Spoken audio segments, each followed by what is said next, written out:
What if you stop eating bread for 30 days or stopped it completely for that matter? What would happen? There's this idea that bread is unhealthy, and it started with the low-carb craze that has been popular since the Atkins Diet in 1972. But the real question is, would we all be better off without high-carb foods like bread? And I get it, there's no black and white answer because so many people can thrive on different types of diets. But there are some surprising side effects if you avoided bread for good that this video is going to go over. In this video, we'll look at 5 things that could arise if you stop eating bread altogether. If you guys are new here, this channel is all about helping you make informed decisions as well as be in the know when it comes to your health and wellness. And I would love for you guys to gently tap on that like button down below. And if you really like the content, then consider subscribing as well. Now, without wasting any more time, let's get straight into it. The first thing that you can see if you stop eating bread for good is that you will lose weight quickly. You see, people go low carb because they want to lose weight. And when you cut out high carb foods like bread, that happens fast. But that initial drop on the scale is mostly going to be water weight. And what do I mean? When carbs are stored in the body in the form of glycogen, each gram of carbohydrate stores 3 to 4 times its weight in water. So think of the carbs in bread as sponges. When you stop eating them, your body starts using the carbs it has stored up, squeezing out the sponge and releasing all that water. So when you go to eat that bread again, you'll put the water weight right back on. The second effect from not eating bread anymore is your mood might change. This is because eating carbs releases serotonin, which is a chemical that elevates your mood and suppresses your appetite. And you can feel crabby, especially when passing up on that bread basket during dinner out with the friends. This is why going keto can be really difficult in the beginning because your mood is off and people around you can describe you as being saltier since technically you have less serotonin pumping out. But there is a way to work around that, which is adding in foods that actually increase serotonin.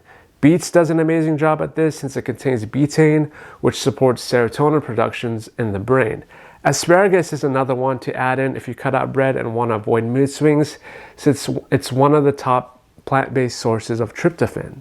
The third effect is you may have trouble with constipation. This is because whole grain intake is a major player in how much fiber you get, and 92% of the US adults don't get enough of the needed grains they need. So if you're gonna give up on bread completely, know that it's these complex carbs like whole wheat bread and other whole grains which keep our digestive systems regular. So if you cut out complex carbs from bread, you have to make up for that lost fiber with more vegetables, legumes, and nuts so you don't fall short of your fiber needs.